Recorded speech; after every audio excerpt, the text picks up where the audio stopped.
you there, David? You're aware of a deeper existence. Are you there, David? Are you there, David? Maybe a temporary reassurance that indeed there is no beginning, no end. And you find yourself struggling to comprehend a deep mystery. This is ground control to Major Tom. You've really made the grade. And the papers want to know whose shirts you wear. Ever since I was 16, I was determined we'd have the greatest adventure that only one person could ever have.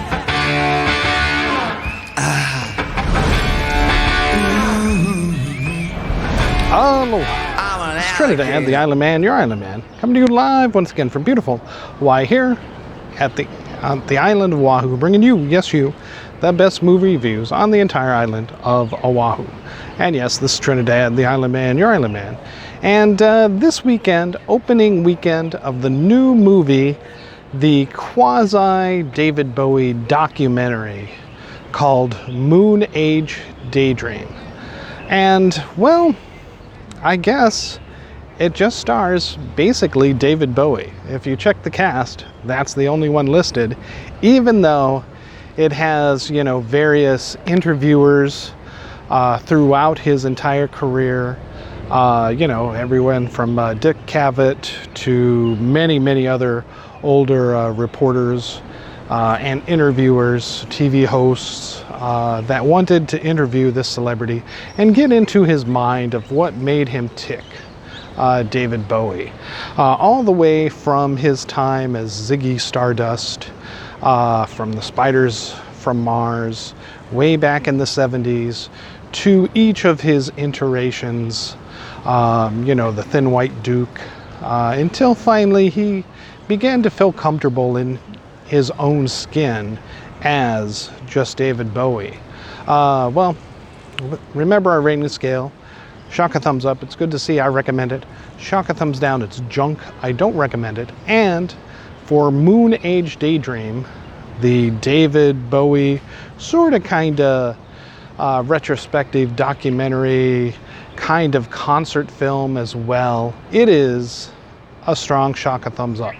I rarely you know, have a strong desire to purchase a movie anymore on DVD or I guess, you know, Blu-ray or whatever, maybe 4K, but I definitely want to buy this one because it was that good. This is a very strong shock a thumbs up. Now, just a few years back, maybe 3-4 years now, before the pandemic was even a thought in somebody's mind, well, maybe not Bill Gates, I guess, there was another documentary featuring David Bowie, and this kind of went into personal interviews of him, some of his thoughts, and this footage, this film by Brett Morgan, you know, produced, directed by Brett Morgan, basically takes that footage along with a multitude of never seen before interviews, concert footage, rarely seen David Bowie videos, you know, some of his time doing films, Labyrinth, Merry Christmas, Mr. Lawrence, The Man Who Fell to Earth, etc. Even showing some of his on-Broadway play as the Elephant Man. Wow is all I can say. And, you know, again, a strong shock a thumbs up. I highly recommend this film. If you enjoy rock and roll, if you've even had an inkling of interest and a like of a few of David Bowie's songs throughout his multitude of careers until his death in 2016, when he put out his last album, Dark Star, then you've got to see this movie, because it very much encompasses his entire career. And it even goes into a little bit of when he was a child, as most documentaries do, just kind of touching upon his parents and, maybe what possessed him or moved him to, be such an extroverted, performer, because he was a performer. He wasn't just a singer, he was a songwriter. He later became artist, sculptor, writer, actor, you name it. He pretty much did it. Had a career the scope of very, very few other rock and roll superstars ever even have. And most rock and roll superstars have not come close to what David Bowie accomplished or did throughout his career. The Stones, they still play their Stone songs. You can say Rick Jagger is quite a character. And it's like, yeah, but he's always been Rick Jagger. He hadn't been, David Bowie was the Thin White Duke. David Bowie was Ziggy Stardust. Long before, he was the man who fell to earth, the alien. Long before he finally decided to be David Bowie on stage, as this documentary kind of suggests. And basically this tells the tale of why did he go ahead and make these characters early on in his career, because he says that he never felt comfortable being himself on stage. He never wanted to be himself on stage. That's why he made the persona of Ziggy Stardust, why he made the persona of the Thin White Duke. And whereas most performers, most rock and rollers would be more than happy having gained some success as their on-screen persona or on-stage persona, would, basically that's it for the rest of their career. They stay in that stick. He could have done Ziggy Stardust for the rest of his career, or at least well into his later senior years. But as we are told and by Bowie himself, he always wanted to push, the boundaries of music, of his art, to the fullest and even beyond. And that's why not only a change of persona, but a change of sound, a change of the music, etc., is what, he did. Even moving to Germany, living alone, meager lifestyle, he states. In East Berlin, a place totally alien where he didn't even speak the language, he said, just to get a different perspective and a new change in direction for his musical tone. And that's what pushed him into the 80s music. That, honestly, that's what I feel is some of his most popular, commercial success and stuff right there. True, I do like Spiders from Mars, Major Tom, all those classics. But, I grew up basically coming of age in the 80s. And it was once I knew David Bowie's work from the 80s that I went back and discovered his other personas and other musical styles, all of which, you are shown visually, stunningly visually, and auditorily, throughout this, 2-hour movie that does an amazing job. They could have, Brett Morgan could have just stayed on, all of the works of Bowie, but he very depthly cuts in and splices other movies of topics. The man, the famous,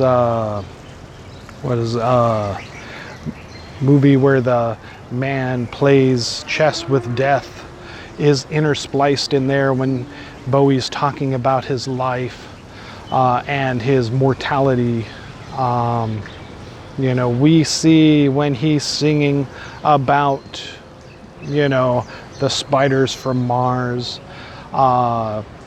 you know, the Martian invasion movie from the 50s and 60s, interspliced in there with the rays shooting as he's singing about all of these things.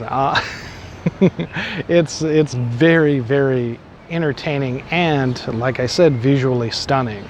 And you know, you can't go wrong with this movie. Again, if you like rock and roll, if you've ever had any liking for David Bowie's music and are kind of interested in it, then this is the film, this is the must-see film for you.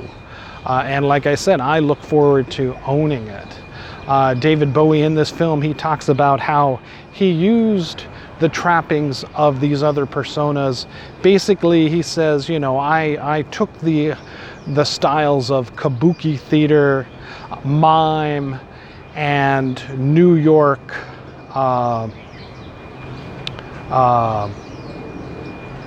outer edges music, and basically built a career around that, at least for the early parts of his career.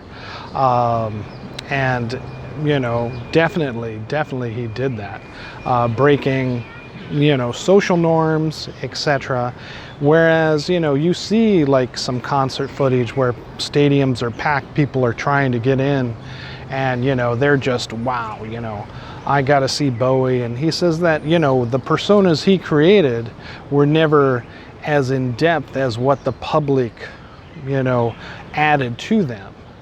And the more he was them, the greater they became, and the lore, the mythology, you know, even sexually, like Ziggy Stardust, was he, you know, transgender before all of that took place?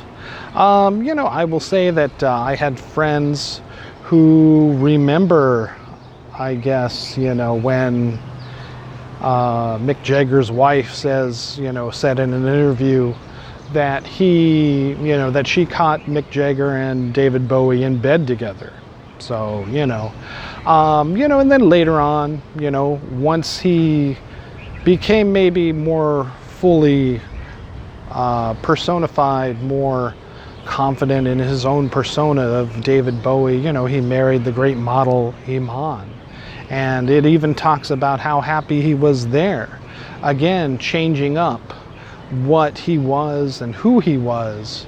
And, you know, finding happiness, you know, long before his death, despite, you know, a prior failed marriage, where he just said, you know, we grew apart.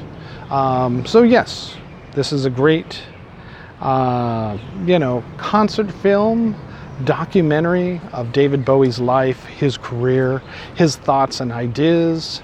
He talks about time, his philosophies on religion, you know, Zen and Nietzsche and other philosophies, all of which he kind of tried to incorporate into his musical styles. You know, a fabulous movie and tribute to the life and time of David Bowie. Again, done fantastically by Brett Morgan. And I look forward to owning this on Blu-ray at the very least, if not 4K, because again, it is visually stunning.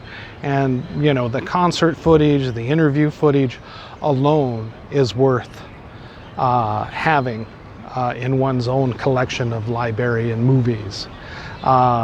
Fabulous. You know, when I was younger, you know, they used to have, like, you know, you'd go to the planetarium and you'd watch all the stunning, spectacular laser thing during like Laser Floyd or Laser Zeppelin. And it's like this movie, this Moonage Daydream felt, you know, just like that. I was smiling, I was tapping my foot, I was dancing in my chair to all of the music that was portrayed in this movie all around David Bowie's life and career. All right, so again, strong shocker thumbs up for Moonage Daydream. See it wherever, whenever you can. It's a shame it's not showing at every single theater this weekend. Hopefully that will change. I know it's at Dole, but definitely go ahead and look for it and see it wherever, however you can. Strong shocker thumbs up. Moonage Daydream. If you love Bowie, you'll love this movie. All right, mahalo and aloha.